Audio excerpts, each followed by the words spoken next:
chapter 12, 42, the violent man. Out of Tao, one is born. Out of one, two. Out of two, three.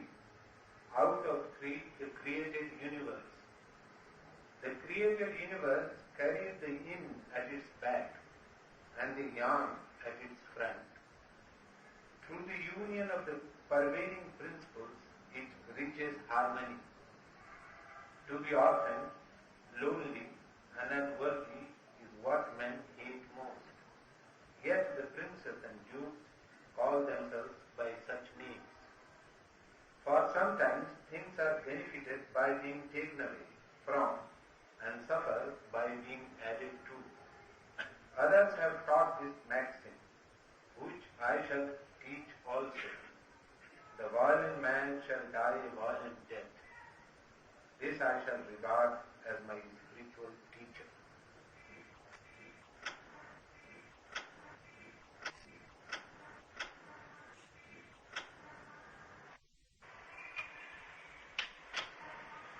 ताओ से एक का जन्म हुआ।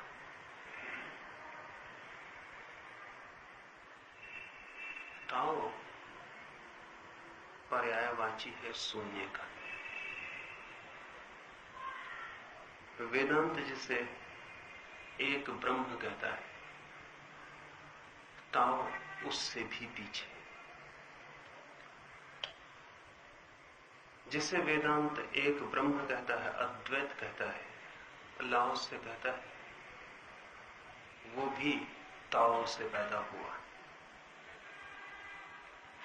ताओ को एक भी कहना उचित नहीं।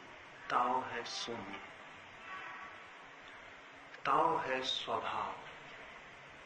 इसे थोड़ा समझ लेना जरूरी है। स्वभाव ही एकमात्र अस्तित्व है, बाकी सब स्वभाव से पैदा होता है। इस स्वभाव को मानने, स्वीकार करने के लिए कोई विश्वास, कोई शास्त्र आवश्यक नहीं। स्वभाव हमारे भीतर उसी भांति मौजूद है जैसा पूरा अस्तित्व है। उसे हम यहीं और अभी इस क्षण भी जान ले सकते हैं।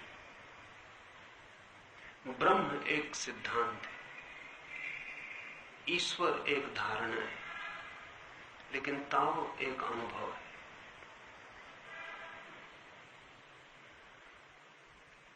ताओ का अर्थ है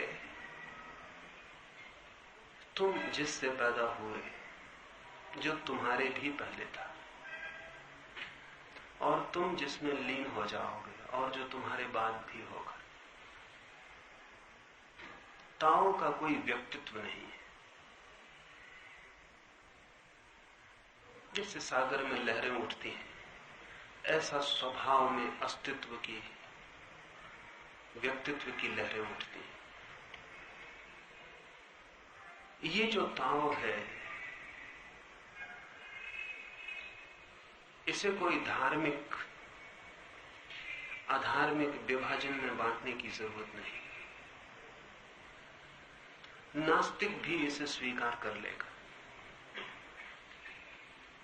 इसलिए लाओ त्से का विचार नास्तिकता और आस्तिकता का अतिक्रमण कर जाता है। ईश्वर को नास्तिक स्वीकार करने को राजी नहीं होगा, ब्रह्म को शायद अस्वीकार करे, आत्मा के संबंध में विवाद उठाए, लेकिन स्वभाव के संबंध में कोई विवाद नहीं है। विज्ञान जिसको नेचर कहेगा, लाओ से उसी को ताओ कह रहा है। इस ताओ को एक भी कहना उचित नहीं, क्योंकि हम गणना उसी की कर सकते हैं जिसकी कोई सीमा हो, और एक भी हम तभी कह सकते हैं जब 2 और 3 होने का उपाय हो। ताओ शून्य ही हो सकता है, जिससे सारी संख्याएं पैदा होती हैं और सारी संख्याएं जिसमें लीन हो जाती हैं। ताओ स्वयं कोई संख्या नहीं है। जहां से संख्या शुरू होती है वहीं से संसार शुरू हो जाता है। इस देश ने तो एक पूरे विचार पद्धति को जन्म दिया जिसका नाम सांख्य। सांख्य का अर्थ है अस्तित्व की संख्या की गणना।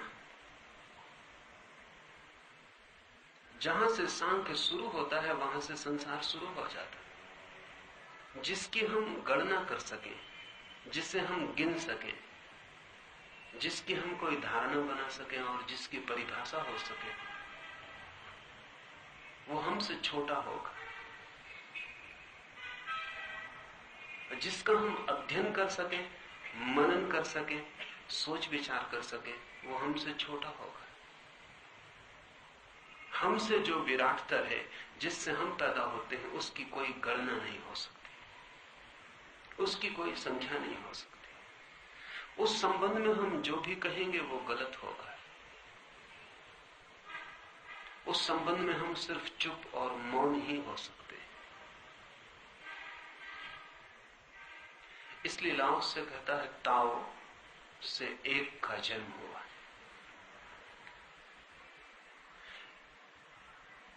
ताओ के बाद जो भी जगत में है उसे समझने का उपाय है।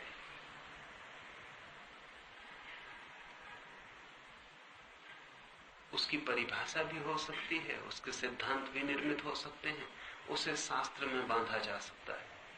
लेकिन ताओ के संबंध में कोई सिद्धांत, कोई बुद्धि, कोई विचार काम नहीं आएगा। अगर ताओ को पहचानना हो तो सोचने की, समझने की, संख्या को गिन लेने की जो क्षमता है, जो बुद्धिमत्ता है, उसे हमें त्याग देना पड़े। जैसे ही हम विचार छोड़ते हैं वैसे ही शून्य में प्रवेश हो जाते हैं। अगर आपके भीतर कोई विचार की तरंग नहीं है तो आप जहां होंगे वही ताओ है। अगर कोई भी कंपन नहीं भीतर, चेतना में कोई भी लहर नहीं, अकंप, कोई विचार नहीं बनता, आकाश खाली है, कोई विचार का बादल नहीं तैरता, उस क्षण में आप जहां होंगे वही ताओ है। लेकिन उस क्षण में अकेले आप ही होंगे और कुछ भी नहीं होगा। ये पूरा संसार भी नहीं होगा और आप भी ऐसे नहीं होंगे कि कह सकें कि मैं हूं। सिर्फ होना मात्र होगा। इसे कहते ही से तो एक का जन्म हो जाएगा कि मैं हूं, और जैसे ही इसे कहेंगे वैसे ही दूसरे का भी जन्म हो जाएगा, क्योंकि किससे कहेंगे कि मैं हूं। जैसे ही कोई कहता है मैं हूं, संसार शुरू हो गया। इसलिए परम ज्ञानियों ने कहा है जब तक मैं न छूट जाए तब तक सत्य का कोई अनुभव न होगा, क्योंकि मैं के साथ ही संसार खड़ा हो जाता है। इधर मैं निर्मित हुआ कि वहां तू, क्योंकि बिना तू के मैं निर्मित नहीं हो सकता। और जहां दो आ गए वहां श्रृंखला शुरू हो गई। एक का जन्म होता है ताओ से, एक से दो का, दो से तीन का। इसे थोड़ा समझ लें। ताओ अगर शून्य स्वभाव है तो जैसे ही हम कहते हैं मैं, एक का जन्म हो गया। लाओसे की भाषा में अस्मिता का बोध, अहम बोध संसार का प्रारंभ है, वो बीज है। जैसे ही मैंने कहा मैं किसी से कहूंगा, किसी की अपेक्षा में कहूंगा, कोई सुनता हो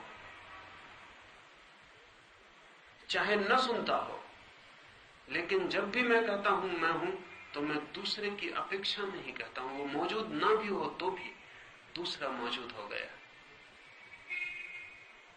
शब्द अकेले में व्यर्थ है, दूसरे के साथ ही उसकी सार्थकता है। भाषा अकेले में व्यर्थ है, दूसरे के साथ संवाद या विवाद में ही उसका उपयोग है। जैसे ही मैंने कहा मैं एक सेतु है जो मैंने दूसरे के ऊपर फेंका, एक ब्रिज मैंने बनाया, दूसरा आ गया,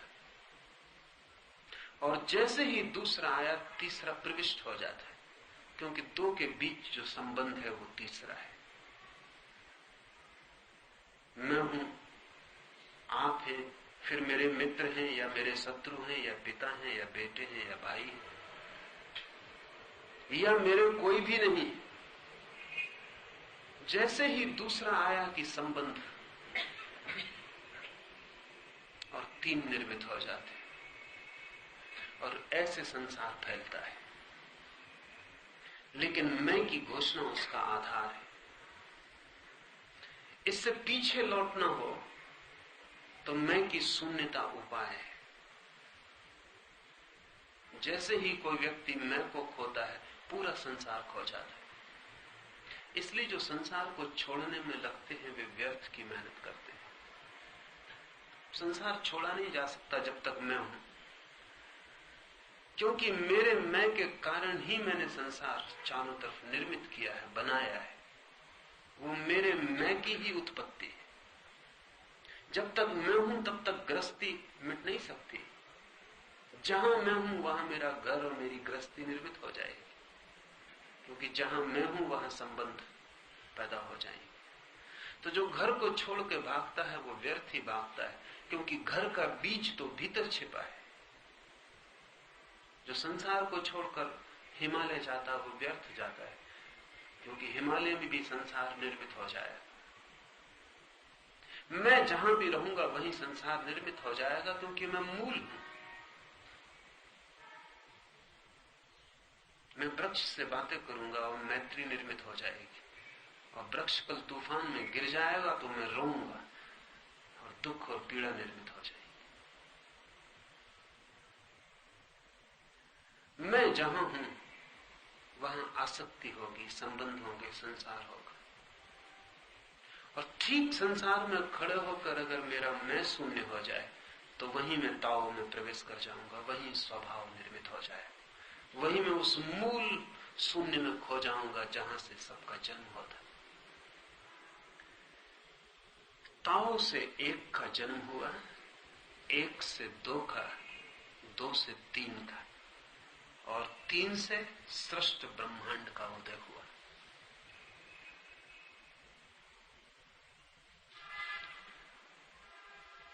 एक, दो, तीन गहरे प्रतीक हैं, और अगर आप तीसरे को मिटाने से शुरू करते हैं तो आप गलती कर रहे हैं। जैसे कोई आदमी वृक्ष के पत्ते काटता हो और सोचता हो कि वृक्ष नष्ट हो जाए, एक पत्ते की जगह दो पत्ते आ जाएंगे, वृक्ष समझेगा आप कलम कर रहे हैं।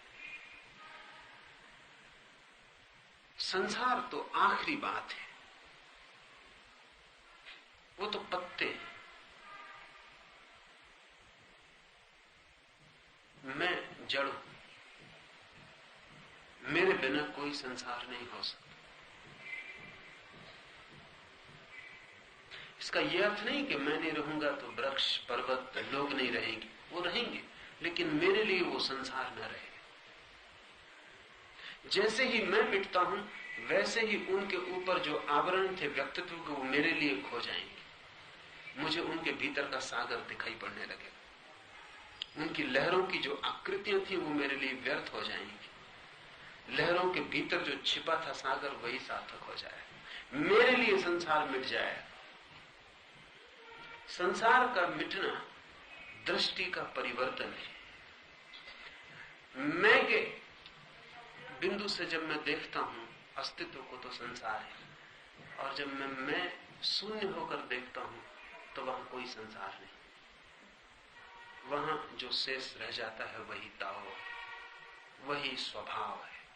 स्वभाव का अर्थ वही आखिरी तत्व है जिससे सब पैदा होता है और जिसमें सब लीन हो जाता है। वो बेसिक आधारभूत अस्तित्व है। सृष्ट ब्रह्मांड के पीछे इनका वास है और उसके आगे यान का। इन्हीं व्यापक सिद्धांतों के योग से वह लयबद्धता को प्राप्त होता है। लाओत्से की दृष्टि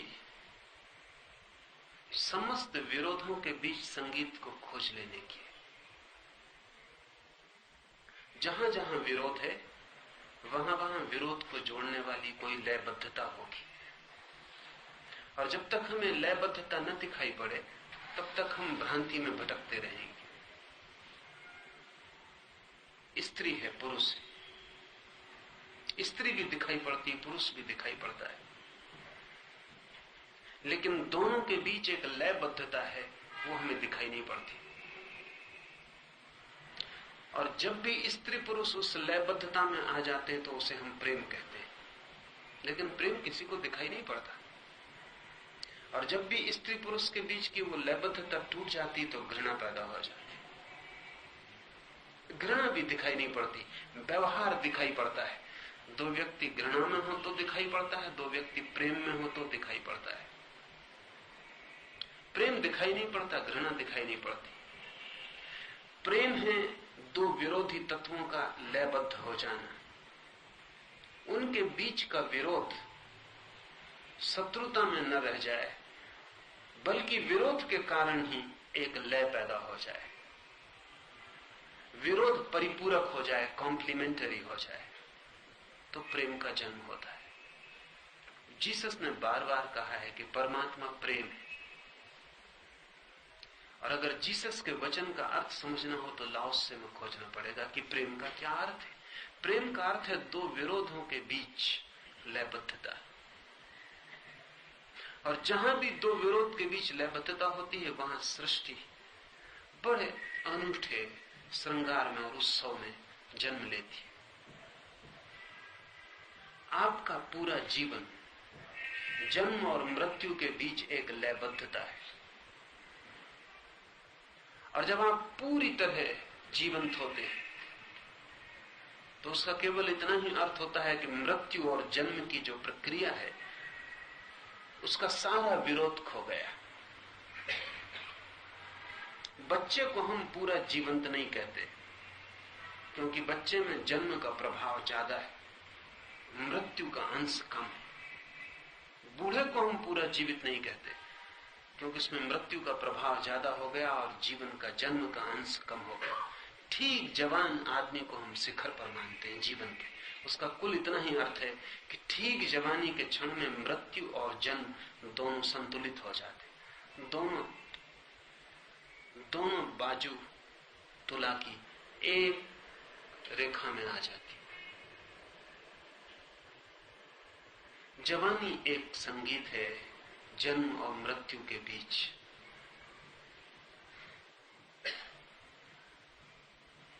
बचपन अधूरा है, बुढ़ापा अधूरा है,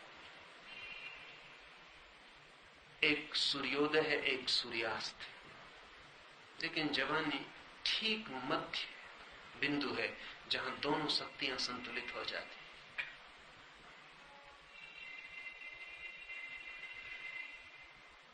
स्त्री पुरुष, या अगर हम विज्ञान की भाषा का उपयोग करें तो ऋण और धन विद्युत पोलैरिटीज हैं, विरोधी ध्रुव है, और जहां दोनों संतुलित होते हैं वही एक गहन प्रगाढ़ शांति, और उस प्रगाढ़ शांति में एक क्रिएटिविटी, एक सृजनात्मक ऊर्जा का जन्म होता है। लाओत्से का नाम है इन और यान।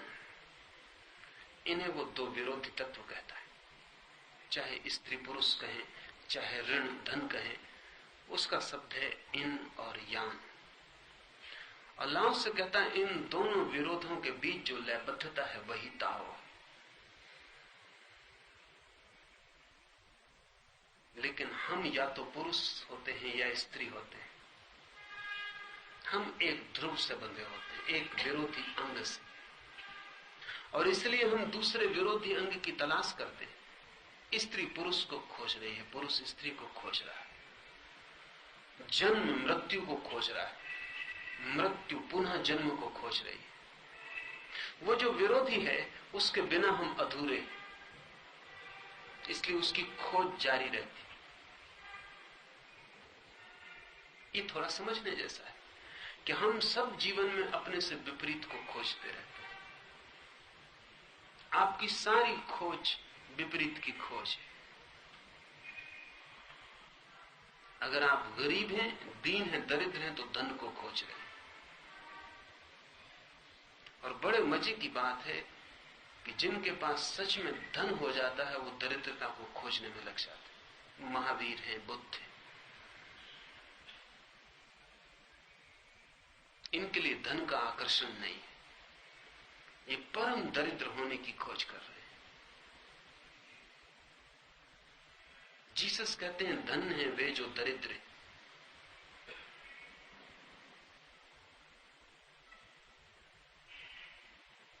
हम जब भी कुछ खोजते हैं तो विरोध को खोजते हैं, इससे बड़ी कठिनाइयां पैदा होती। विरोधी को हम खोजते हैं, लेकिन विरोधी के साथ रहना एक महान कला है, क्योंकि वो विरोधी पुरुष स्त्री को खोज रहा है। ऑस्कर वाइल्ड ने अपने संस्मरणों में लिखा है कि मैं स्त्री के बिना भी नहीं रह सकता और स्त्री के साथ तो बिल्कुल नहीं रह पाता। स्त्री के बिना रहना मुश्किल है, अधूरापन है, और स्त्री के साथ रहना बहुत मुश्किल है, क्योंकि विपरीत है, विरोध है, और हर बात में कलह है।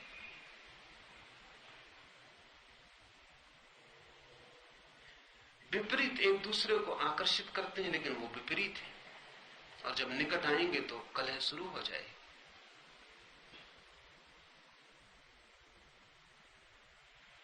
प्रेमियों की कलह अनिवार्य है, क्योंकि प्रेम का मतलब ही है कि विपरीत को आकर्षित किया है।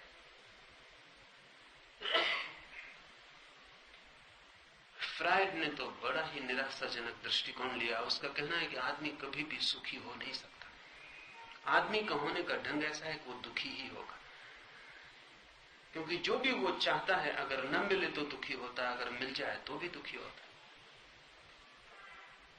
और दो ही विकल्प दिखाई पड़ते। लाओत्से के हिसाब से एक तीसरा विकल्प है, और वो है विरोध के बीच लयबद्धता। पुरुष जब तक स्त्री को खोजेगा दुखी होगा, स्त्री जब तक पुरुष को खोजेगी तब तक दुखी होगी। और जब स्त्री पुरुष के बीच की लयबद्धता को वे खोजने में लग जाते हैं तो सुख की पहली किरण उतरनी शुरू होती है। वास्तविक प्रेम का जन्म उस दिन होता है जिस दिन स्त्री पुरुष के बीच जो प्रवाह है, जो ऊर्जा का अदृश्य प्रवाह है, वो ख्याल में आना शुरू हो जाता है। विरोध के बीच में जो संगम, विरोधियों के बीच में जो बहती हुई धारा है, दो किनारों के बीच जो बहती हुई नदी है, जब वो दिखाई पड़नी शुरू हो जाती तो ही जीवन में सुख की कोई संभावना उतरती है। और जैसे ही किसी व्यक्ति को यह लयबद्धता दिखाई पड़नी शुरू हो जाती, विरोधी का आकर्षण भी खो जाता है।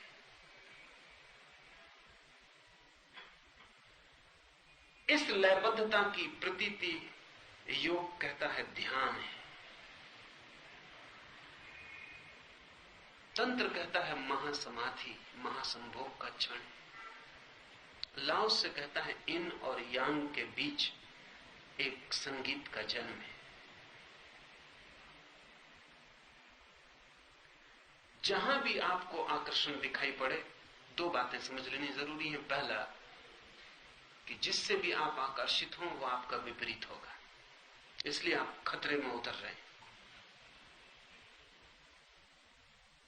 कोई भी व्यक्ति अपने समान से आकर्षित नहीं होता। समान के प्रति एक तरह का विलगाव होता है, रिपल्सन होता है, एक विकर्षण होता है। समान से हम दूर हटते हैं, असमान हमें खींचता है। ठीक वैसे जैसे धन और धन विद्युत एक दूसरे को हटाएंगे, ऋण और धन विद्युत चुंबकीय हो जाएंगे और करीब आ जाएंगे। समान से विकर्षण, विपरीत से आकर्षण नियम। इसलिए जिससे भी आप आकर्षित होते हैं वो आपका विपरीत है। दूसरी बात, विपरीत जैसे ही निकट आएगा उपद्रव, द्वंद्व शुरू हो जाएगा। विपरीत दूर हो तो आकर्षित करता है, पास आए तो चूंकि वो विपरीत है और विरोधी है, संघर्ष पैदा होगा। तीसरी बात ध्यान रखनी जरूरी है, जिससे भी संघर्ष पैदा हो सकता है उससे संगीत भी पैदा हो सकता है। जहां जहां संघर्ष है वहां वहां संगीत की संभावना है, क्योंकि जहां जहां संघर्ष है वहां स्वरों का उत्पात है, और जहां स्वर उत्पात में है वहां अगर कोई जानता हो कला तो वे लयबद्ध हो सकते हैं। दो समान के बीच तो स्वर पैदा नहीं होते, समान के बीच स्वर ही पैदा नहीं होता, इसलिए संगीत का कोई उपाय नहीं। असमान के बीच स्वर पैदा होते हैं, घर्षण होता है। घर्षण अंत नहीं है, उसे अगर नियोजित किया जा सके, उसे अगर बांधा जा सके, उसे अगर व्यवस्था दी जा सके, अनुशासन पैदा किया जा सके, तो विपरीत के बीच जो लयबद्धता है, ताओ और लाओसे की मान्यता है, वही योग है, वही कला है विरोध को जोड़ देने की। ये तीन बातें ख्याल में हों तो आप जीवन के किसी भी कोने से समाधि को उपलब्ध हो सकते हैं। फिर जीवन पूरा का पूरा एक साधना बन जाता है। फिर जो भी आकर्षित करे आप जानते हैं वहां खतरा है, और जान के ही आप उस भूमि पर पैर रखते हैं। खतरा है इसलिए संभावना भी है, वहां कुछ गलत हो सकता है तो कुछ ठीक भी हो सकता है। जहां गिरने का डर है वहां चढ़ने की सुविधा भी है। जब समतल भूमि पर आप चलते हैं तो गिरने का कोई डर नहीं है, क्योंकि चढ़ने का कोई उपाय नहीं। इसलिए जीवन में प्रेम सबसे खतरनाक घटना है। वो तलवार की धार पर चलना है। बड़ा उत्पात होगा, बड़ी अराजकता होगी, जीवन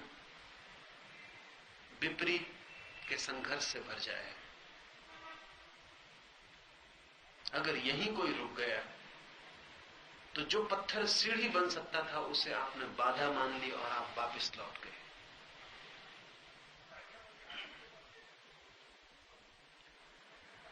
जो बाधा मालूम पड़ी थी वो सीढ़ी भी बन सकती है, सिर्फ उसे कैसे पार किया जाए यही ख्याल में होना चाहिए।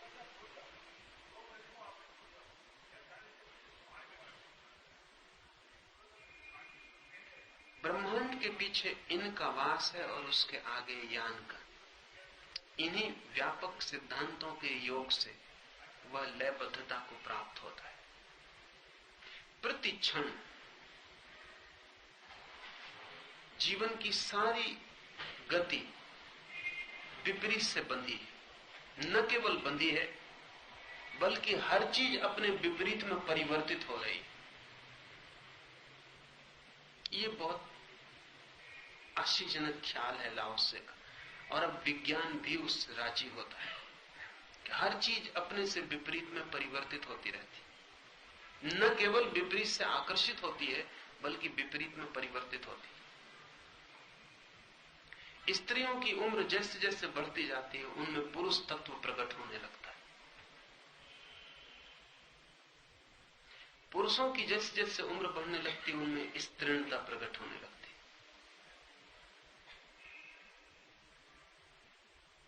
स्त्रियां जैसे जैसे ज्यादा उम्र की होती जाएंगी कर्कश होने लगेंगी, उनका स्वर पुरुष का होने लगेगा और उनके व्यक्तित्व में पुरुष जैसी कठोरता आने लगी। पुरुष जैसे जैसे बूढ़े होने लगेंगे वैसे वैसे कोमल होने लगेंगे और उनके व्यक्तित्व में स्त्रीणता आने लगेगी। न केवल मानसिक रूप से बल्कि शारीरिक रूप से हार्मोन के तल पर भी ऐसा ही फर्क होता है।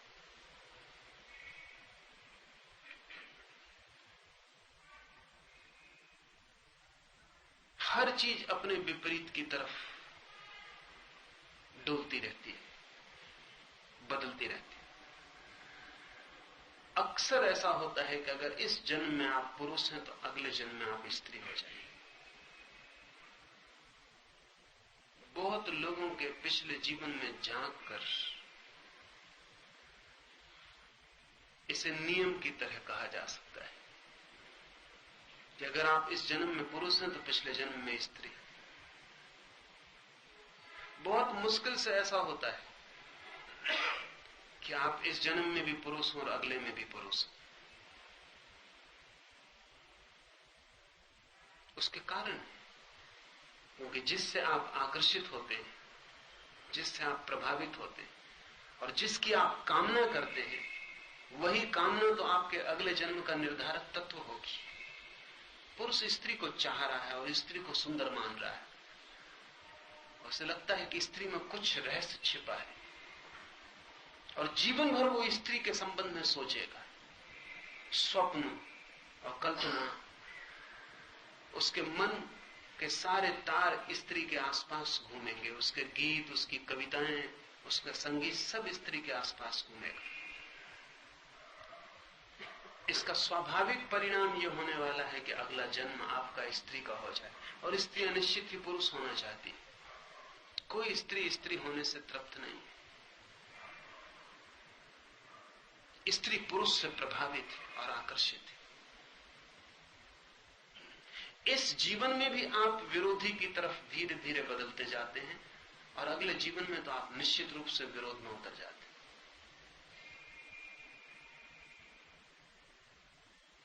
इन यांग हो जाता है और यांग इन हो जाता है। ये तो लंबे विस्तार की बात है, लेकिन छोटे जीवन के क्षणों में भी इसे समझना जरूरी है। अगर आप ठीक से क्रोध कर लिए हो तो तत्क्षण पीछे करुणा का जन्म होता है,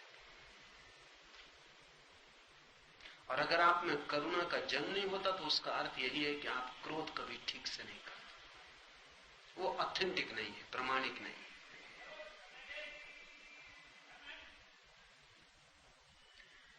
जब भी आप पूरी प्रामाणिकता से क्रोधित हो जाते हैं तो उसके बाद तत्क्षण आप पाएंगे कि करुणा का जन्म हो रहा है। विपरीत में चित्त उतर जाता है।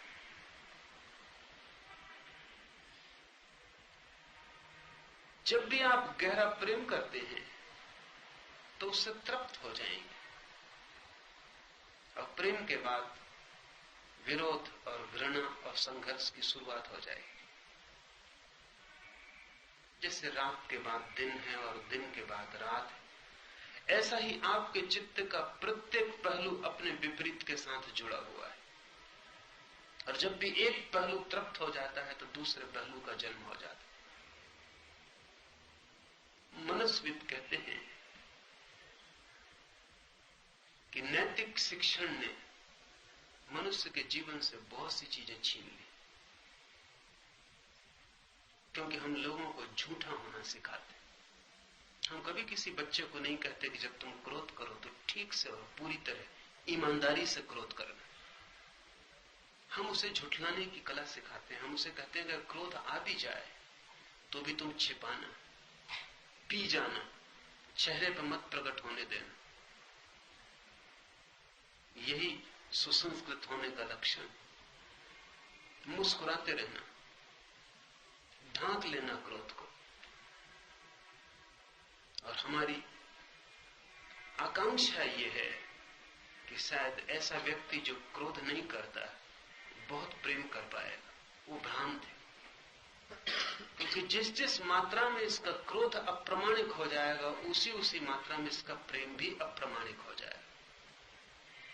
तब ये मुस्कुराएगा, ऊपर से प्रेम प्रकट करेगा और भीतर इसके कोई उद्भाव पैदा नहीं होगा।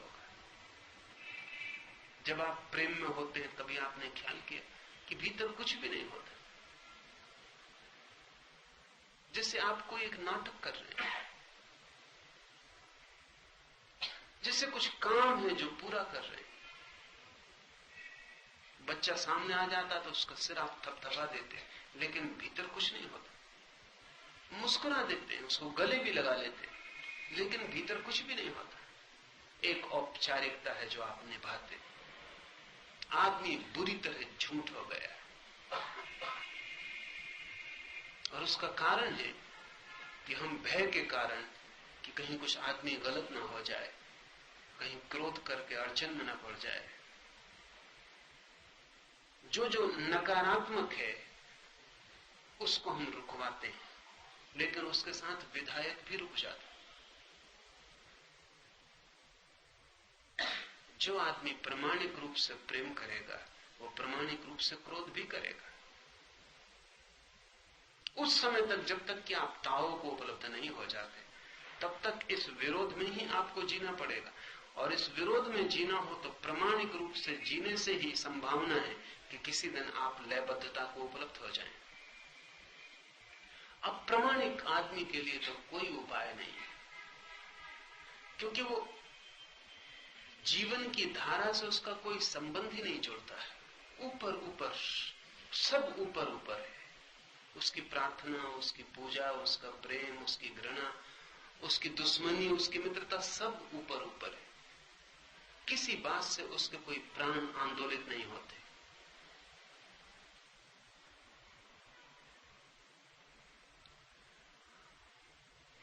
इसे थोड़ा प्रयोग करके देखें कि अगर जीवन में किसी चीज की कमी मालूम पड़ती हो, लगता हो कि दया की कमी है, करुणा की कमी है, तो थोड़ा समझने की फिक्र करें। उसका मतलब होगा आपका क्रोध अप्रामाणिक है, क्रोध बनावटी है, वो वास्तविक नहीं है। जहां करना है वहां आप नहीं करते हो, जहां नहीं करना है वहां आप करते हैं। ऐसे झूठे क्रोध के साथ जो जी रहा है, वो लाख उपाय करे तो भी अहिंसक नहीं हो सकता। उसकी अहिंसा भी इतनी ही थोथी और उथली होगी। जैसे घड़ी का पेंडुलम जितने दूर तक बाएं जाएगा उतने ही दूर तक दाएं जा सकता है। आप सोचते हो कि बाएं तो बिल्कुल न जाए और दाएं खूब दूर तक जाए, तो आप गलती में, क्योंकि दाएं जाने के लिए बाएं जाकर ही शक्ति इकट्ठी की जाती। इसलिए पश्चिम में मनोवैज्ञानिक एक बहुत नया शिक्षण दे रहे हैं। वो पूरब को बहुत हैरान करने वाला है, पश्चिम को भी हैरान करने वाला है। और वो ये है कि आपके जो भी मनोभाव हैं उनमें आप ईमानदार हो। अगर पति पत्नी के बीच कोई लगाव नहीं रह गया और सब चीजें सूखी हो गई हैं, रसहीन हो गई हैं,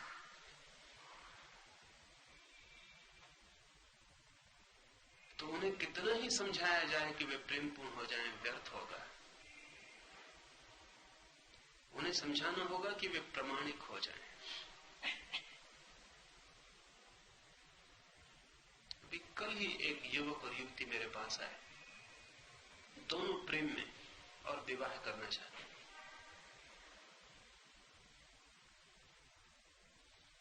युवती ने मुझे कहा कि हम विवाह तो करना चाहते हैं, लेकिन इधर कुछ दिनों से आपस में काफी क्रोध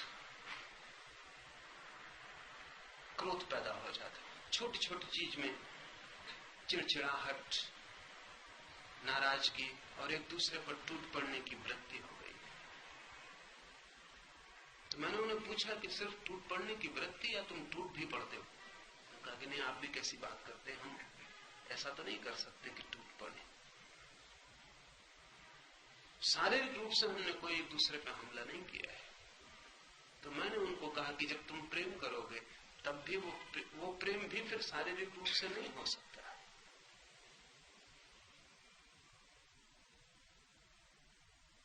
अगर तुम शारीरिक रूप से प्रेम की गहराई में उतरना चाहते हो तो क्रोध के क्षण में भी फिर मन से नीचे शरीर तक आओ। और डर क्या है? सिर्फ क्रोध को सोचते क्यों हो?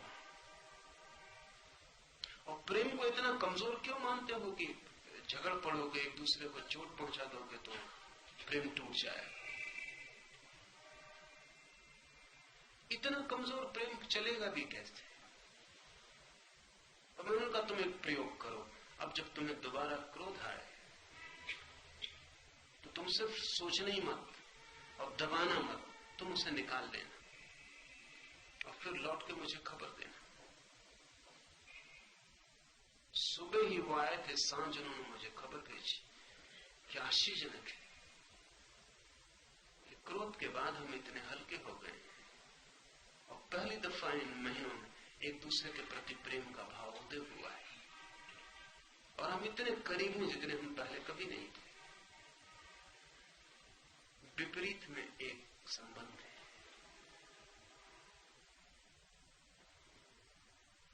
और मनुष्यविद कहते हैं कि प्रेमी लड़के दूर हो जाते हैं ताकि फिर पास आने का आनंद ले सके। अगर दूर होने का डर है तो पास होने का आनंद भी नष्ट हो जाएगा। जब दो प्रेमी लड़के दूर हो जाते हैं तो फिर नए ताजे हो गए, जैसे वो पहले दिन जब मिले होंगे दूर थे उस दिन की स्थिति में पहुंच गए। फिर से पास आना, फिर एक नया हनीमून है, फिर एक नई शुरुआत, फिर वे ताजे। अगर जीवन के द्वंद्व को हम ठीक से समझें तो इतना परेशान होने की कोई जरूरत नहीं। प्रेम किया है तो क्रोध के लिए तैयार होना चाहिए। और अगर ये ख्याल में हो कि इस क्रोध के माध्यम से हम प्रेम की क्षमता को पुनः पा रहे हैं तो ये क्रोध भी दुखद नहीं रह जाए, ये भी खेल हो जाए। और जो व्यक्ति प्रेम भी कर सकता है और क्रोध भी कर सकता है और दोनों में प्रामाणिक है, बहुत शीघ्र ही उसे क्रोध और प्रेम के बीच में जो लयबद्धता है उसकी प्रतीति होनी शुरू हो जाएगी और तब प्रेम भी गौण हो जाएगा, क्रोध भी गौण हो जाएगा, लयबद्धता ही प्रमुख हो जाएगी। ये दोनों किनारे गौण हो जाएंगे, बीच की सरिता ही, पर वो सरिता अदृश्य है। और जीवन के भावों में जब तक आप ठीक ठीक ईमानदारी से प्रयोग न करें उस अदृश्य का आपको कोई पता नहीं चल सकता। लेकिन हम भयभीत और डरे हुए लोग, और हमारे भय ने हमारे सारे जीवन को विषाक्त कर दिया। फिर हम जो भी करते हैं वो अधूरा अधूरा है, अपंग, उसके कोई पैर नहीं, वो कहीं ले जाता नहीं। हम जीते हैं मरे हुए, क्योंकि जीवन के किसी भी क्षण को हम अपनी पूर्णता नहीं देते। किसी भी दिन अगर वैज्ञानिक ढंग से आदमी का चरित्र विकसित किया जाएगा तो उसे सिखाया जाएगा प्रामाणिक होना। प्रामाणिक होने का मतलब यह है कि जो भी तुम्हारी भाव दशा हो उसमें तुम पूरे ही जूझ जाना, जो भी परिणाम हो परिणाम भोगने के लिए तैयार रहना।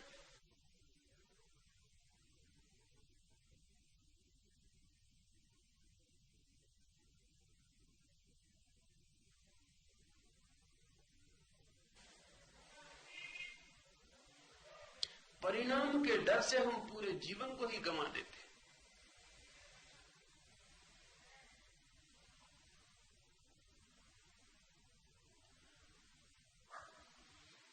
जो भी परिणाम हो प्रामाणिकता का वो बुरा नहीं होगा, उससे लाभ होंगे, उससे आपकी आत्मा का जन्म होगा। और जो भी लाभ दिखाई पड़ते हो अप्रामाणिक और झूठे होने के, वो कितने ही लाभ दिखाई पड़ते हो, अंततः आपकी आत्मा का हनन और आखिर में आप पाएंगे कि आपने आत्मघात कर लिया।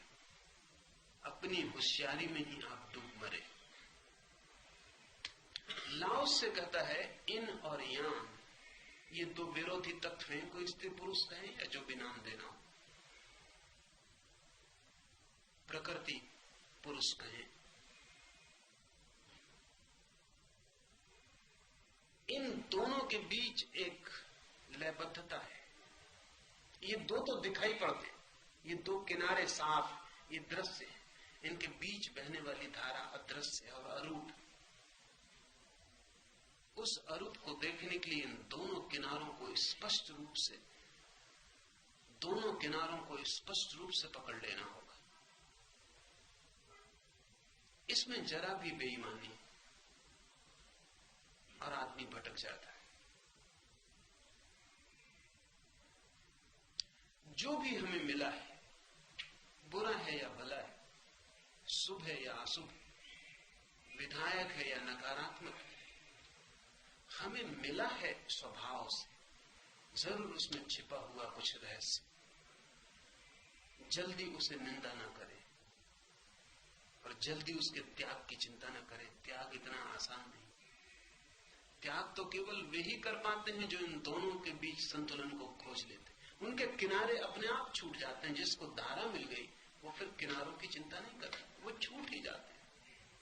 जिसको धारा मिल गई वो न फिर पुरुष रह जाता और न स्त्री।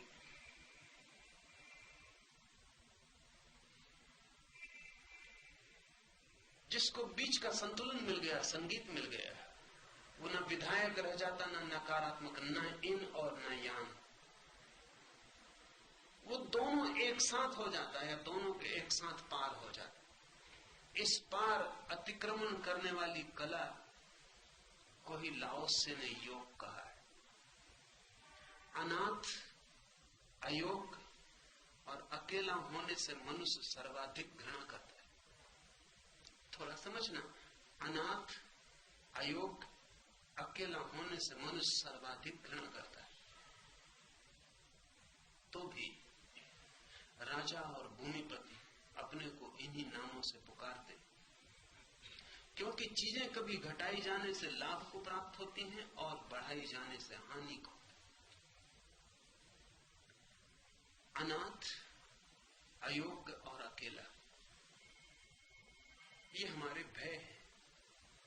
अकेले होने से हम बहुत भयभीत हैं। शायद इससे बड़ा कोई भी भय नहीं। कोई भी अकेला नहीं होना चाहता। कोई ना कोई, किसी न किसी प्रकार का साथ चाहिए। अगर हम अकेले हो भी जाएं किसी कारणवश, परिस्थितिवश, तो भी हम चिंतन करते हैं दूसरों का,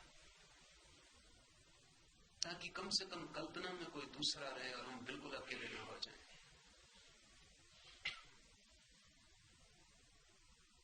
कवि कहते हैं कि प्रियजनों से दूर होने पर प्रेम बढ़ता है। वो इसलिए बढ़ता है कि प्रियजन दूर होते हैं तो हम उनका चिंतन करते हैं, पास होते हैं तो चिंतन की कोई जरूरत नहीं रह जाती। सब्स्टिट्यूट है कल्पना, जो हमारे पास नहीं उसके हम चिंतना करते हैं। चिंतना करके हम एक काल्पनिक साथ पैदा कर लेते हैं।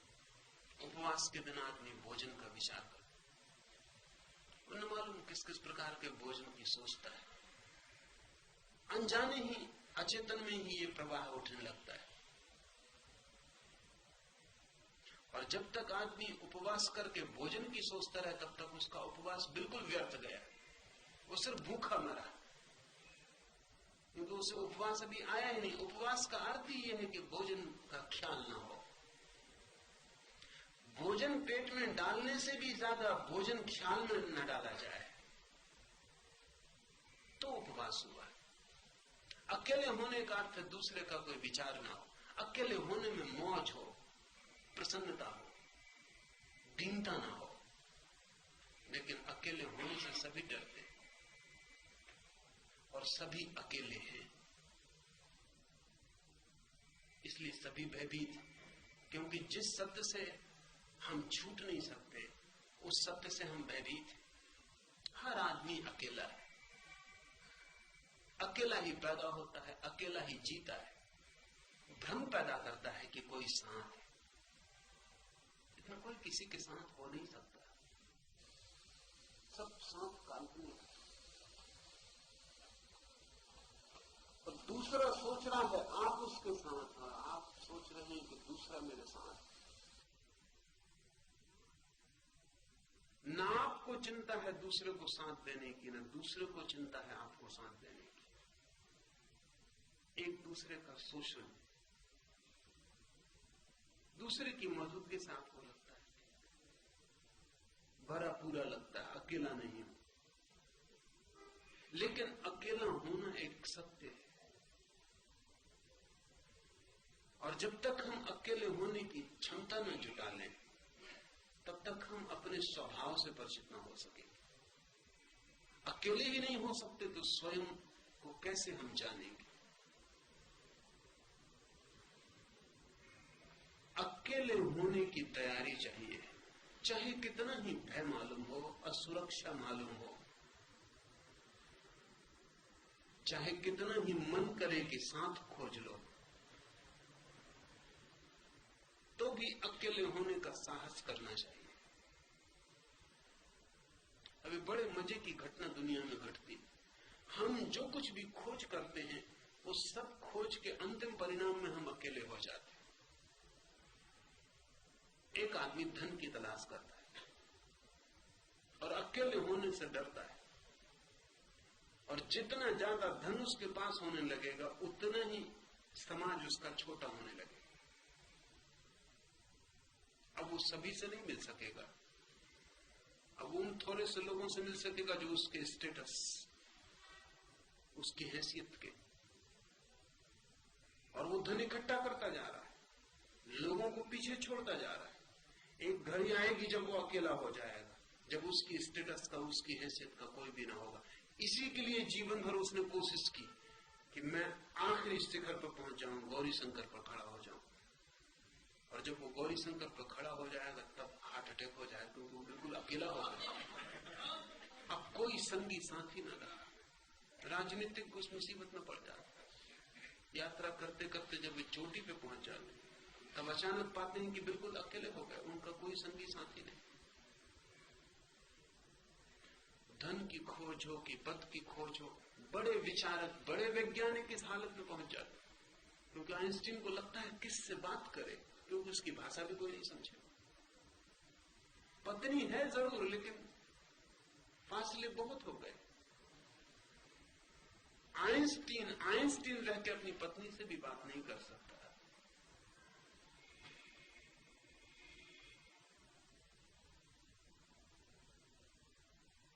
विल्हेम रेक की पत्नी के मैं संस्मरण पढ़ता था। विल्हेम रेक फ्राइड के बाद एक बहुत क्रांतिकारी, कीमती मनोवैज्ञानिक हो। उसकी पत्नी ने लिखा है कि मैं रेक को कुछ भी समझ नहीं पाई।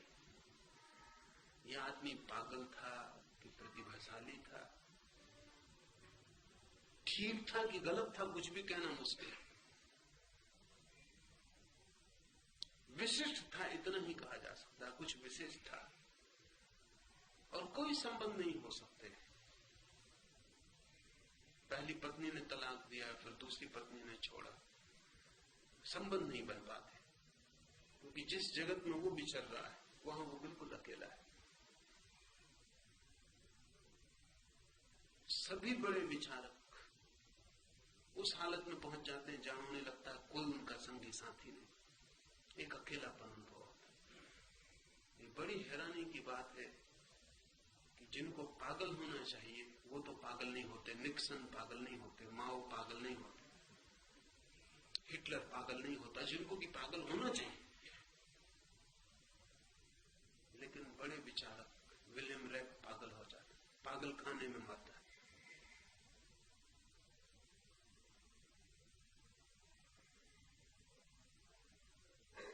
ऐसी ऊंचाई पर खड़े हो जाने की घटना घट जाती मन में जहां से किसी से कोई संबंध नहीं रहा, फिर घबराहट होती और इसी की खोज की। आप कहीं भी पहुंच जाएं, अगर आप ठीक से चलते ही गए तो अकेले हो जाएंगे। अगर आपने ठीक प्रतिस्पर्धा की, प्रतियोगिता की और संघर्ष किया तो ज्यादा से ज्यादा इतनी बात में आप सफल हो सके, एक दिन आप अचानक पाएंगे आप अकेले हैं, आप कोई प्रतियोगी नहीं बचा,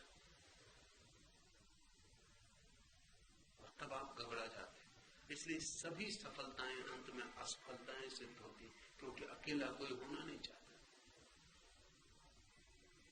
जब तक आप सफल नहीं हुए हैं तब तक आप भीड़ भाड़ में,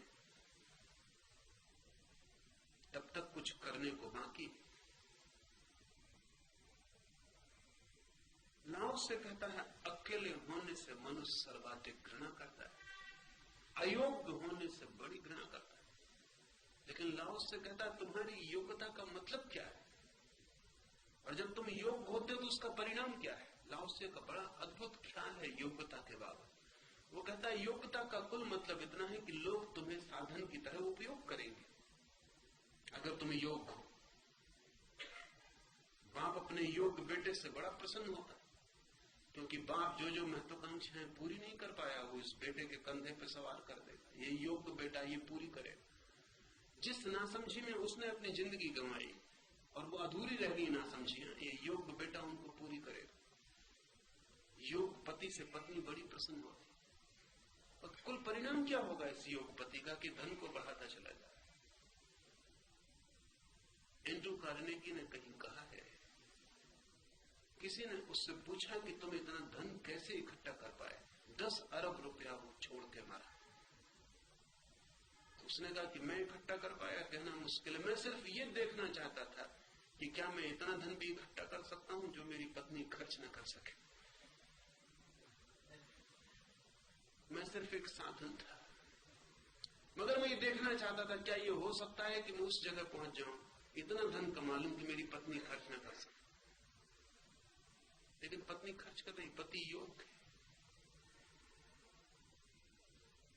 वो दौड़ाए चली जा रही। योग्यता का कुल परिणाम इतना होता है कि आपका शोषण होगा और क्या होगा। जितने ज्यादा योग होंगे उतने ज्यादा लोग आपका शोषण करेंगे। लाओस से बहुत अनूठा है, वो कहता है कि तुम योग्य बनने की कोशिश में मत पड़ना। लाओस से कहता है अयोग्य अक्सर बच जाते हैं उपद्रव से, योग्य पिस जाते हैं। लेकिन संसार कहता है योग्य बनो, क्योंकि संसार शोषण करना चाहता है। कुशल बनो, संसार निंदा करता है अयोग्य की।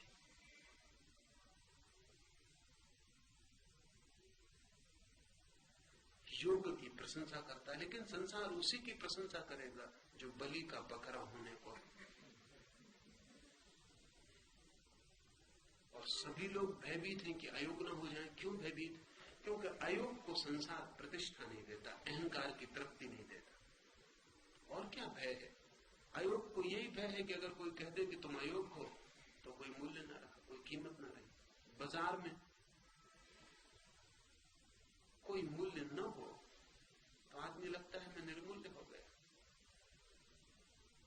लेकिन लाओस से कहता है तुम कोई वस्तु नहीं हो कि तुम्हारा मूल्य होना चाहिए।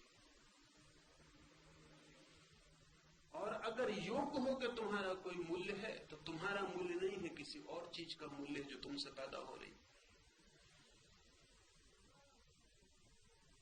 तुम्हारा मूल्य तो तभी हो सकता है जब तुम बिल्कुल योग्य नहीं है, फिर भी तुम्हारा कोई मूल्य। सिर्फ तुम्हारा होने का मूल्य, तुम हो। इसे थोड़ा समझिए। आप अपने बेटे को प्रेम करते हैं क्योंकि योग है, और अगर योग नहीं है तो प्रेम नहीं करते।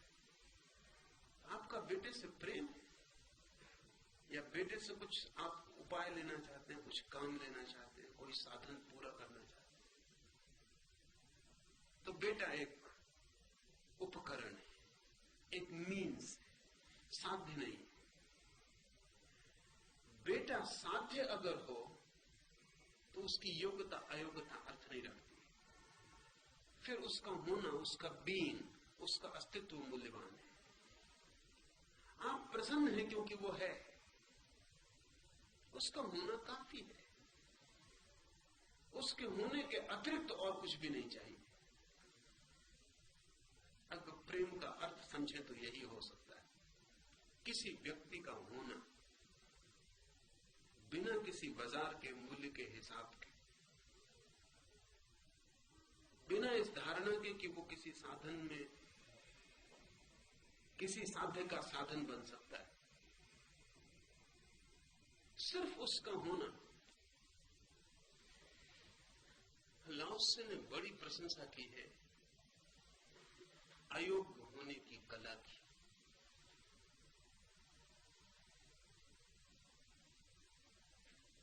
लाओसे अपने संस्मरणों में कहीं कहा है, एक गांव में एक आदमी कुबड़ा था, हंचबैक।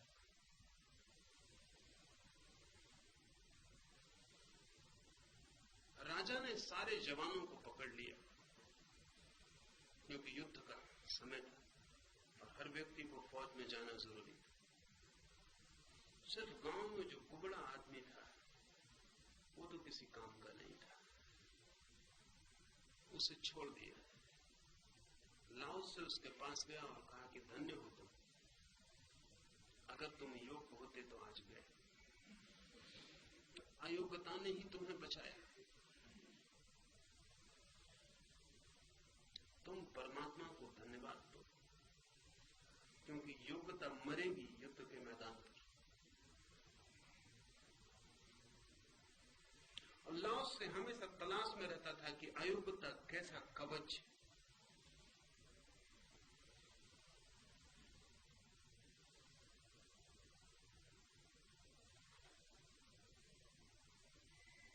पर हम योग्य होने के लिए इतने पीड़ित होते हैं वस्तुतः इसलिए कि हम योग्य नहीं। असल में हम वही चाहते हैं जो हमारे पास नहीं होता। इसे थोड़ा समझें, ये उल्टा लगेगा।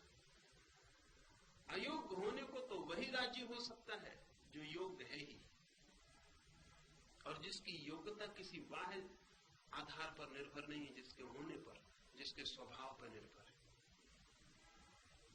आप वही तो चाहते हैं जो आप में नहीं है। योग्य होना चाहते हैं क्योंकि योग्य नहीं है। और लाओस से कहता है जो अयोग्य होने को राजी है उसने स्वभाव की योग्यता पाली। अब उसे किसी बाहरी योग्यता की कोई भी जरूरत नहीं, उसका होना ही काफी धन्यता है।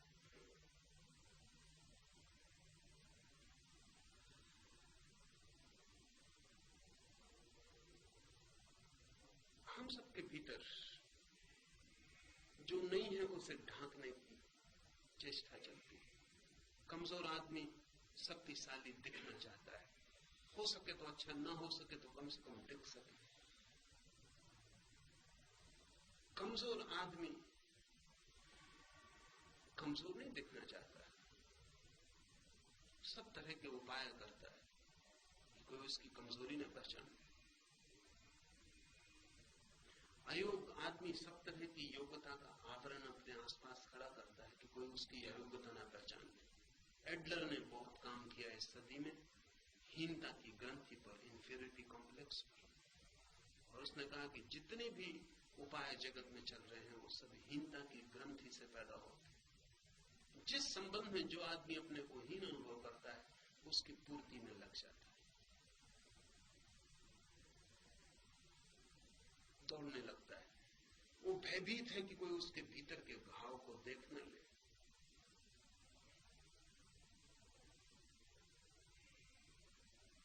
बड़ी आश्चर्य की बात है, नीत्शे शारीरिक रूप से कमजोर था, बहुत कमजोर आदमी था। शक्तिशाली किसी भी स्थिति में नहीं कहा जा सकता, बीमार, कमजोर, सदा रुग्ण, लेकिन उसने सत्य की पूजा के लिए बड़ा काम किया है। महानतम ग्रंथ उसने लिखा, द विल टू पावर। और नीत्शे कहता है कि मनुष्य की आत्मा एक ही चीज की कोशिश कर रही है, वो है शक्ति की तलाश। और नीत्शे ने शक्तिशाली मनुष्य को इतना सम्मान दिया है कि किताबें पढ़ के ऐसा लग सकता है कि नीत्शे बहुत शक्तिशाली रहा हो। वो बिल्कुल भी शक्तिशाली नहीं था। नीत्शे की शक्ति की पूजा के आधार पर जर्मनी में हिटलर का फैसिज्म पैदा हुआ, नाजीवाद पैदा हुआ, क्योंकि नीत्शे ने कहा कि ये जो नॉर्डिक जर्मन जाति यही महान शक्तिशाली जाति है और यही जन्म सिद्ध अधिकार है इसका कि सारे जगत पर राज्य करे। वो खुद भी नॉर्डिक नहीं था, न शक्तिशाली था, पर उसकी अपनी हीनता की ग्रंथि थी। जो उसमें नहीं था उसको उसने फैला के शास्त्रों में लिखा। वो खुद कभी लड़ नहीं सकता था, युद्ध के मैदान पे जाने की बात दूर रही, लेकिन उसने लिखा है कि इस जगत में जो सबसे सुंदर दृश्य मुझे याद है वो है जब सैनिक दोपहर की चमकती धूप में अपनी संगीन लेके एक लयबद्ध कतार में चलते हैं, तो उनकी संगीनों पर जो चमक होती है धूप की, बस उससे बड़ा संगीत, उससे महान संगीत मैंने अपने जीवन में दूसरा अनुभव नहीं किया। वही सबसे सुंदरतम दृश्य। ये जो नहीं है भीतर, उसकी पूर्ति की आकांक्षा है।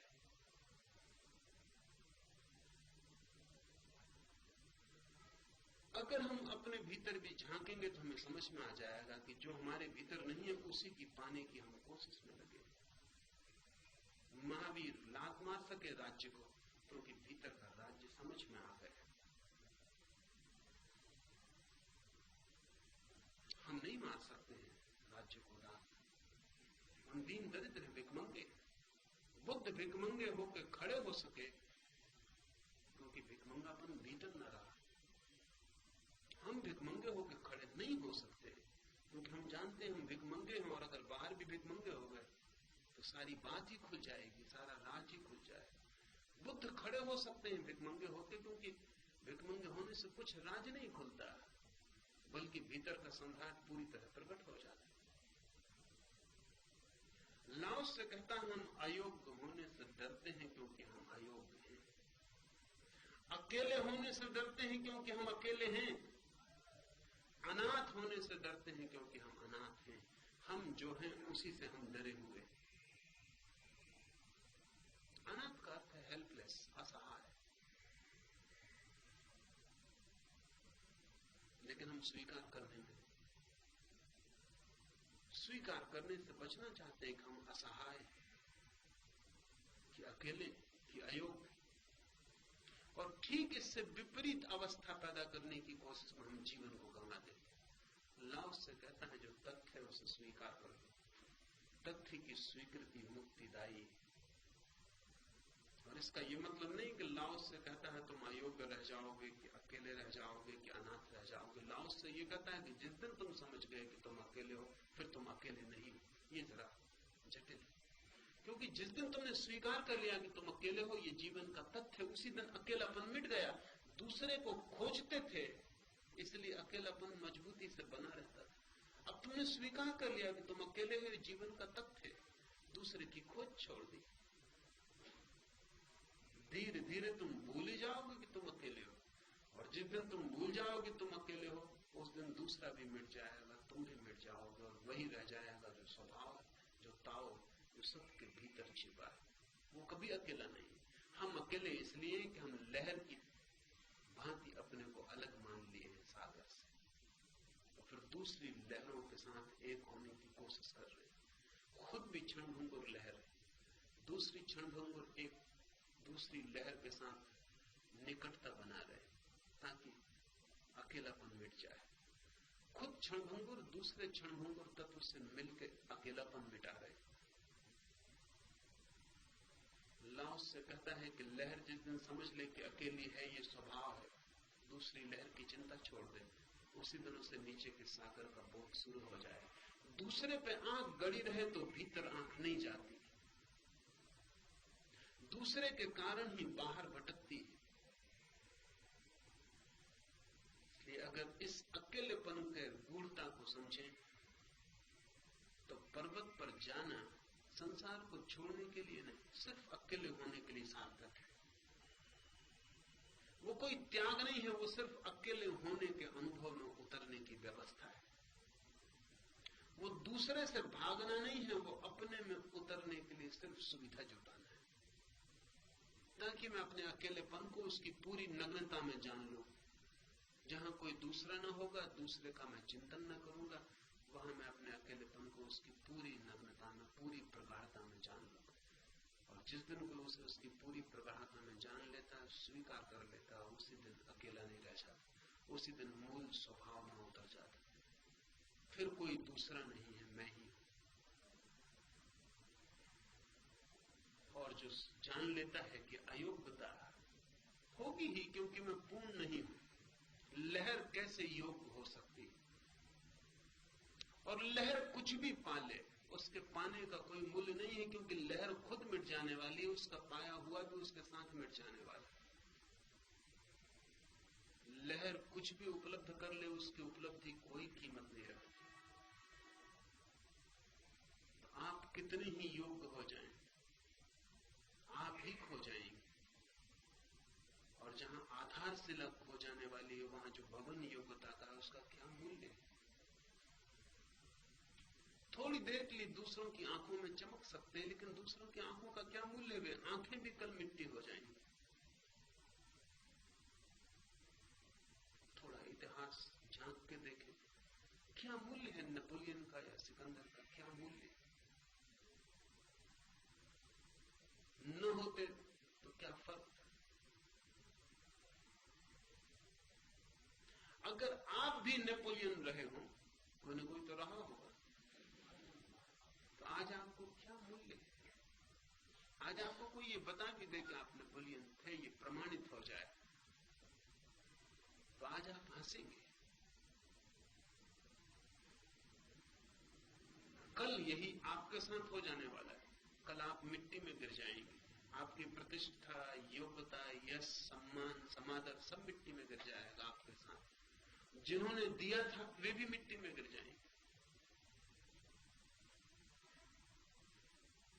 जहां सभी कुछ मिट्टी में खो जाता हो, वहां हम इतने दीवाने होकर लगते हैं कुछ चीजों के पीछे, ये भूल ही जाते हैं कि उनकी कोई शाश्वतता नहीं है, उनका कोई सार्थकता नहीं है, उनका कोई मूल्य नहीं, क्योंकि वे कहीं टिकने वाली नहीं है।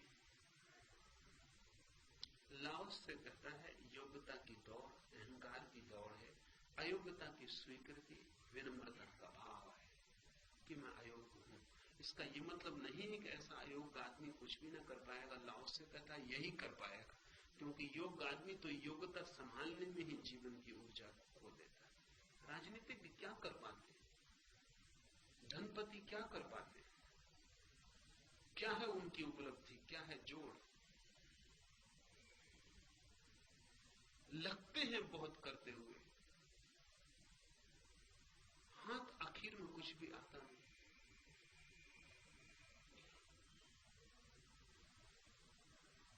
लेकिन जो आदमी स्वीकार कर ले विनम्रता से जो भी मैं हूं, उसके जीवन से बहुत कुछ होता है। करने का भाव नहीं होता वहां, सिर्फ जीवन से होता है। जैसे वृक्षों में फूल लगते हैं, लाओसे के जीवन में यह फूल लगा, ये ताओ उपनिषद का, ताओ ते किंग का।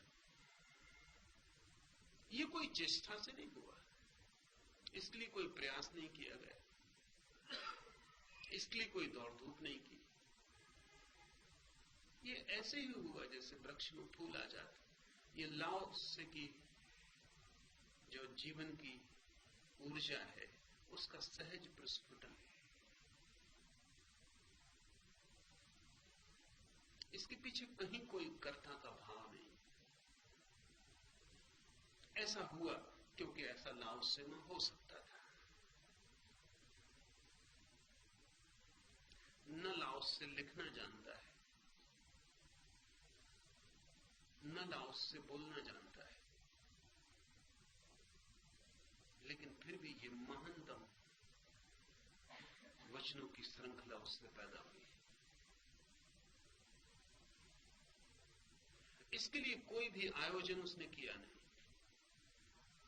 संयोग वसात ताओ ते किंग का जन्म हुआ।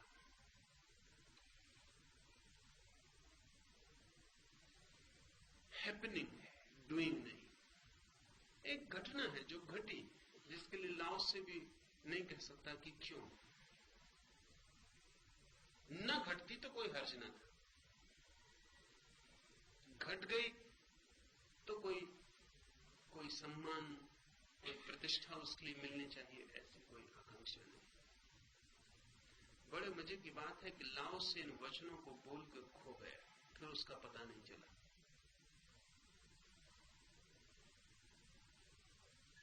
ये उसके आखिरी वचन है। इसके बाद उस चीन से खो गया। कोई कहता है भारत की तरफ लाओसे आया, कोई कहता है हिमालय या तिब्बत, लेकिन इतिहास से खो गया। इतने बहुमूल्य अमृत वचन देके फिर वो ये भी नहीं रुका कि कोई क्या कहेगा। किसी ने सुने, किसी ने पढ़े, किसी का जीवन रूपांतरित हुआ, कुछ हुआ लाभ या हानि, इससे भी कोई प्रयोजन नहीं था। जैसे पक्षी गीत गाते हैं, वृक्षों में फूल लगते हैं, नदियां बहती हैं, ऐसा लाओत्से में ताओ ते किंग लगा और बहा। जो व्यक्ति अपनी अवस्था को स्वीकार कर लेता है जैसी भी है, उसके जीवन में बहुत कुछ होगा, लेकिन उस होने से अहंकार का कोई संबंध नहीं। वो होगा स्वभाव से, वो होगा परम प्रकृति। तब वैसा व्यक्ति ये भी कह सकता है कि परमात्मा मुझसे काम ले रहा, वही कर रहा है। लाओत्से तो ये भी नहीं कहता, क्योंकि इसमें भी अस्मिता आ सकती है कि परमात्मा मुझसे काम ले रहा है, किसी और से काम नहीं ले रहा। लाओत्से तो कह रहा है स्वभाव में ऐसा हो रहा है, इसमें कुछ विचारणी नहीं। और अनाथ, असहाय, हम सब तरह से उपाय करते हैं इस बात को छिपाने का। हम असहाय, धन से, पद से, प्रतिष्ठा से चारों तरफ एक बागुड़ लगाते हैं, उसके भीतर हम सुरक्षित मालूम पड़े और लगे कि हम कोई असहाय नहीं, कोई अनाथ नहीं। लेकिन आदमी असहाय है। मौत आएगी और हम किसी भांति उससे रोक न पाएंगे। विलियम जेम्स एक पागलखाने को देखने गया, खुद बहुत बड़ा मनस्विद, लौट के बहुत चिंतित हो गया। और फिर कहते हैं जीवन भर वो चिंता उसे छूटी नहीं। और चिंता इस बात की कि पागलखाने में उसने लोगों को देखा और उसे ये ख्याल आया एक मित्र को देखकर, क्योंकि कल तक वो ठीक था और कोई सोच भी नहीं सकता था कि वो पागल हो जाए, कल्पना भी नहीं हो सकती थी कि वो पागल हो जाएगा। बिल्कुल ठीक था और पागल हो गया। तो विलियम जेम्स को एक ख्याल पकड़ गया कि अगर मैं भी कल पागल हो जाऊं तो उपाय क्या है, मैं क्या कर सकूंगा। और पक्का क्या है कि मैं कल नहीं हो जाऊंगा, क्योंकि कल ये मेरा मित्र भी ठीक था और कभी सोच भी नहीं सकता था कि पागल हो जाए। मैं भी कल पागल हो जा सकता हूं, मेरी सामर्थ्य क्या है और उपाय क्या है करने का कि मैं न हो जाऊं। जो भी किसी मनुष्य को कभी घटा है वो आपको भी घट सकता है। किसी भी मनुष्य को जो भी घटा है, रास्ते पर कोई भीख मांग रहा है तो आप ही मत सोचेंगे वो उसको घटा है, आपको नहीं घट सकता। कल आप भीख मांग सकते, आज सोच भी नहीं सकते, आज सोचने का कोई कारण भी नहीं। सोचे तो भी ख्याल में नहीं आएगा, क्योंकि सारी सुविधा है, सब सुरक्षा है, कोई वजह नहीं व्यर्थ की बातें सोचने की। लेकिन ये घट सकता है। सम्राटों ने भीख मांगी, शक्तिशाली लोग दीन दरिद्र हो गए।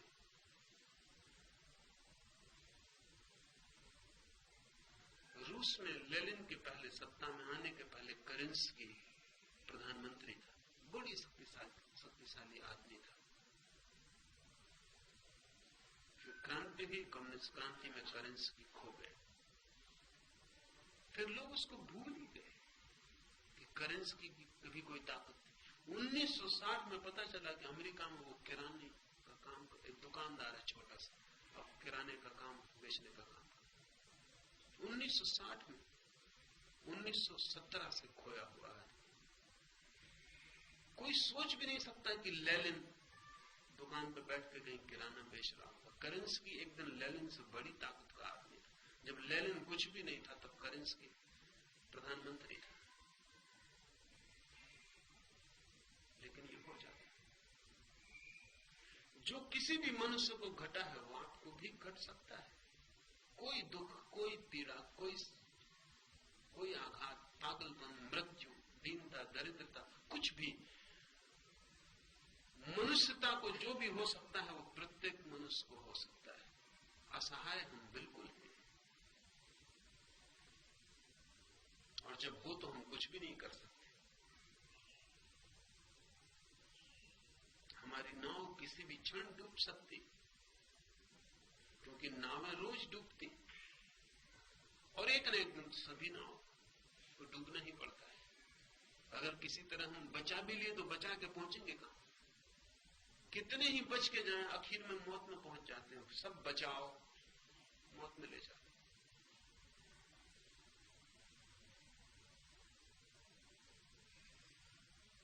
असहाय होना हमारा जीवन का अनिवार्य तत्व है।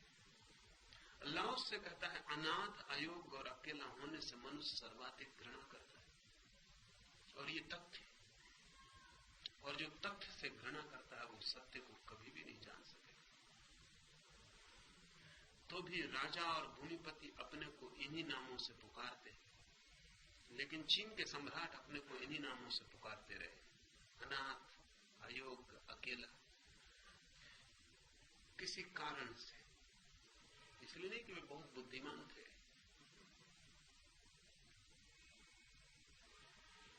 बल्कि किसी कारण से। क्योंकि चीनी ज्योतिष ऐसा मानता है कि हमेशा अपने को उस जगह मानो जहां से प्रगति की संभावना हो। कभी भी पूर्णिमा का चांद अपने को मत मानो, क्योंकि उसके बाद सिवाय पतन के और कुछ भी नहीं होता। सदा दूज के चांद अपने को मानो।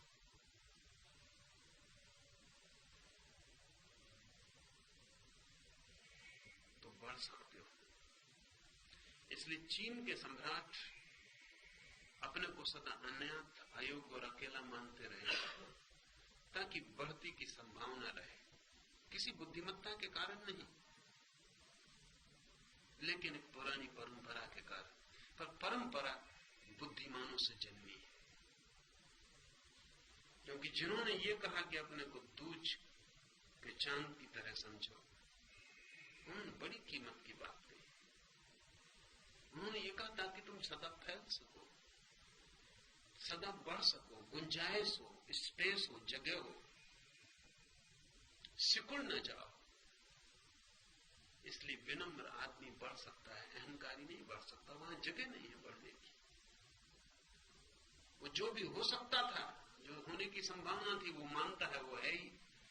जो अपने को अज्ञानी मानता है वो कभी ज्ञानी हो सकता है, लेकिन जो ज्ञानी अपने को इसी क्षण मान रहा है, उसके सारे द्वार बंद हो गए।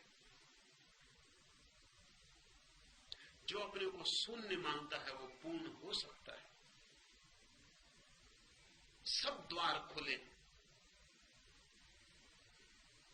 कहीं से भी जीवन को रोकने का कोई उसने इंतजाम नहीं किया। जीवन सब तरफ से आए तो उसका निमंत्रण। क्योंकि चीजें कभी घटाई जाने से लाभ को प्राप्त होती हैं और बढ़ाई जाने से हानि को। दूसरों ने इसी सूत्र की शिक्षा दी, मैं भी वही सिखाऊंगा। हिंसक मनुष्य की मृत्यु हिंसक होती है, इसे ही मैं अपना आध्यात्मिक गुरु मानूंगा। लाओस से के सभी वचन बहुत सूक्ष्म, नाजुक भी, और उसके इशारे न समझे जाएं तो भूल चूक हो सकती। लाओस से कहता है, वही आदमी अहिंसक है जो अपने को अकेला, अनाथ और अयोग्य मानता है। बड़ी अनूठी बात है, क्योंकि अहिंसक से हम सीधा इसका कोई संबंध न जोड़ेंगे, लेकिन गहरा संबंध है। जो आदमी अपने को योग्य मानता है वो हिंसक होगा। इस घोषणा में ही कि मैं योग्य हूं, उसने हिंसा शुरू कर दी। इस घोषणा के साथ ही वो दूसरे को अयोग्य सिद्ध करने में लग जाएगा। संघर्ष शुरू हो गया। जिस आदमी ने कहा कि मैं अनाथ नहीं हूं, मैं नाथ हूं, स्वामी हूं, मालिक हूं, उसने हिंसा शुरू कर दी। इसे वो सिद्ध करेगा। मालिक होकर ही सिद्ध किया जा सकता है। दूसरे का मालिक होना ही हिंसा है। क्योंकि दूसरे को मिटाए बिना कोई भी मालिक नहीं हो सकता। स्वामी बनने की चेष्टा विध्वंसक है। दूसरे को नष्ट करना ही पड़ेगा, तोड़ना ही पड़ेगा, अंग भंग करने पड़ेंगे, दूसरे की स्वतंत्रता छीन लेनी पड़ेगी और दूसरे के व्यक्तित्व को नष्ट करके एक वस्तु बना देना होगा, तभी कोई स्वामी हो सकता। हम सभी इसी कोशिश में लगे होते हैं कि हमारा स्वामित्व का दायरा बड़ा हो जाए। उसका मतलब हमारी हिंसा का दायरा बड़ा हो जाए, हम ज्यादा लोगों को काट पीट सके, ज्यादा लोग हमारी मुट्ठी में हों कि जब भी हम हाथ दबाएं उनको हम खत्म कर सके। मुल्ला नसरुद्दीन को उसके सम्राट ने बुलाया था। खबर पहुंची सम्राट तक कि वो बहुत बुद्धिमान है। नसरुद्दीन बुद्धिमान है। सम्राट ने कहा कि लाओ, तलवार सब बुद्धिमानियों को नष्ट कर सकती है। तो तलवार का भरोसा ही था उसे। नंगी तलवार लेकर बैठा, नसरुद्दीन लाया गया। उस सम्राट ने नसरुद्दीन से कहा कि तुम एक वक्तव्य दे सकते हो, एक वचन, एक वाक्य बोल सकते हो, और सुना है मैंने कि तुम बुद्धिमान हो, तो एक वचन बोलो। अगर वचन सत्य हुआ तो तुम्हें तलवार से काटा जाएगा, और अगर वचन झूठ हुआ तो तुम्हें सूली पर लटकाया जाएगा। और एक वचन बोलने की तुम्हें आज्ञा है, और सुना है मैंने कि तुम बुद्धिमान हो। सूली उसने तैयार करवा रखी थी, नंगी तलवार लिए आदमी सामने खड़ा था। नसरुद्दीन ने जो वचन कहा वो बहुत अद्भुत है। नसरुद्दीन ने कहा, I am going to be hanged, मुझे सूली होने वाली। सम्राट को मुसीबत में डाल दिया, क्योंकि उसने कहा था अगर तू सच बोले तो तुझे तलवार से काटा जाएगा, अगर तू झूठ बोले तो तुझे सूली लगाई जाएगी। और वो कहता मुझे सूली लगाई जाने वाली। अगर उसको तलवार से काटा जाए तो वो सच बोला था, और अगर उसे सूली लगाई जाए तो सूली तभी लगाई जा सकती जब वो झूठ बोला।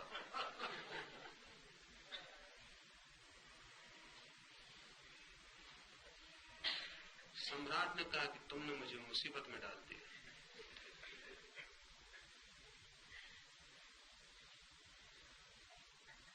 और मैं तो सिर्फ एक ही बात जानता हूं, हिंसा और तलवार के सिवाय मैं कुछ नहीं जानता। लेकिन तुम चालाक हो, तुम निश्चित बुद्धिमान हो। हमारी बुद्धिमानी भी सिर्फ दूसरों की हिंसा से बचने में लगती है। दो ही तरह के लोग हैं, एक उनकी जिनकी सारी शक्ति हिंसा करने में लग रही है, और वो दूसरे जिनकी बुद्धिमानी अपने को बचाने में लग रही है। बाकी सारा खेल हिंसा का है।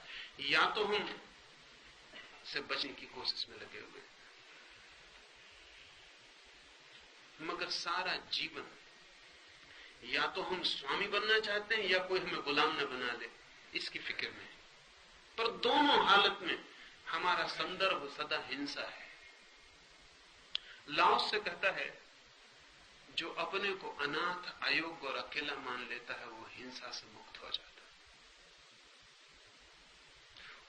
ऐसा व्यक्ति न तो दूसरे की मालकियत बनने की फिक्र में लगता है और न अपने को बचाने की फिक्र में लगता है, क्योंकि वो जानता है बचने का कोई उपाय ही नहीं, मौत आएगी ही। न वो किसी को मारने जाता है, क्योंकि मौत सभी को मार डालेगी, उसके काम को बीच में करने की कोई जरूरत नहीं है। और न वो अपने को बचाने की बहुत चिंता में लगता है, क्योंकि मौत ये काम भी कर देगी। अहिंसा का जन्म तभी होता है जीवन में जब न तो हम किसी को गुलाम बनाना चाहते हैं और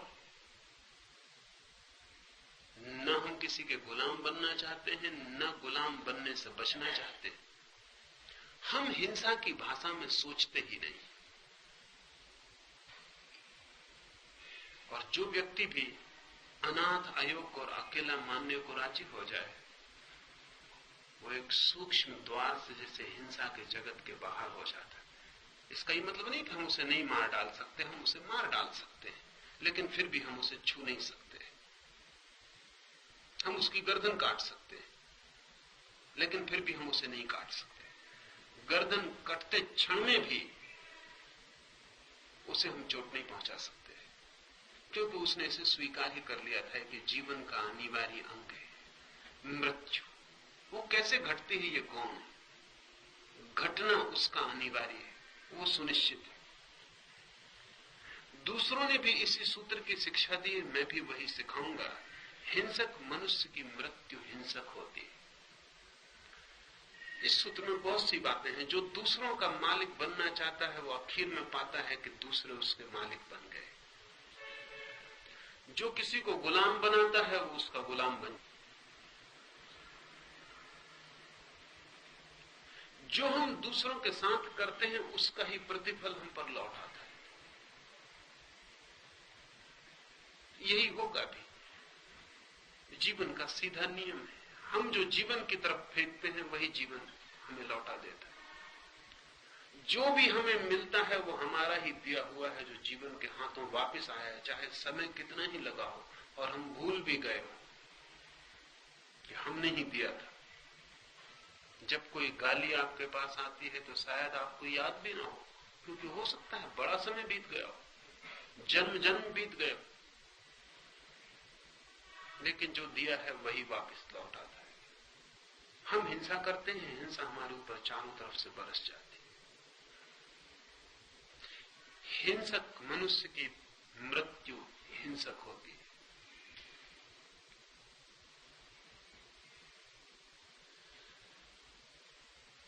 जो हम बोते हैं उससे अन्यथा काटने का उपाय नहीं है। और अगर हम हिंसा काट रहे हो, हमारे ऊपर हिंसा बरस रही हो, तो उसका अर्थ है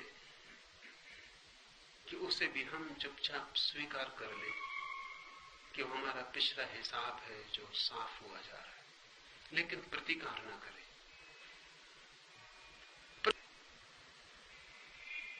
और श्रृंखला का कोई अंत नहीं आता। इसे ही मैं अपना आध्यात्मिक गुरु मानूंगा। लाओ से कह रहा है ये सूत्र मार्ग निर्देशक है। तुम न किसी के मालिक बनना, न तुम किसी से अपने को योग्य सिद्ध करना, न तुम अपने को इस बुलावे में डालना कि दूसरे का संग साथ हो सकता है। तब तुम अचानक पाओगे कि तुम्हारे जीवन से हिंसा विसर्जित हो गई। और जैसे ही हिंसा विसर्जित होती है वैसे ही तुम्हारी आंखें धुएं से मुक्त हो जाती हैं और वो जो सत्य चारों तरफ छिपा है वो दिखाई पड़ना शुरू। लेकिन सिद्धांतों को तो हम सिर का बोझ बना लेते हैं। जीसस भी यही कहते हैं कि जो तलवार उठाएगा वो तलवार से ही काटा जाएगा। महावीर यही कहते हैं, बुद्ध यही कहते हैं। लेकिन सिद्धांत तो शास्त्र बन जाते हैं, फिर उनको हम कंधों पर रख लेते हैं, फिर हम उन्हें ढोने लगते हैं। फिर हम भूल जाते हैं कि उनकी कोई उपयोगिता है, वो कंधों पर रख के ढोने के लिए नहीं है। कभी कभी हम उन्हें अध्ययन भी करते हैं। सुना है मैंने कि मुल्ला नसरुद्दीन जब छोटा था तो उसकी मां ने एक दिन उसे कहा कि बेटा मैं थोड़ा नदी तक जाती हूं, तू जरा दरवाजे पर ध्यान रखना। नसरुद्दीन बैठा रहा आधा घंटा घंटा, फिर बेचैनी उसे हो गई। आखिर कब तक वो दरवाजे पर ध्यान रखे। चला फिरा, दरवाजे का चक्कर भी लगाया, बाहर भीतर गया, लेकिन ध्यान दरवाजे पर रखना था। एक सिद्धांत की बात मां कह गई। आखिर बेचैनी बढ़ गई, 2 घंटे पूरे होने लगे तो झोपड़ा तो था, उसने दरवाजे को हिला के निकाल लिया, कंधे पर रखा, बाजार की तरफ चली। उधर से मां लौटती थी नदी के किनारे। उसने कहा कि नसरुद्दीन ये तू क्या कर रहा है?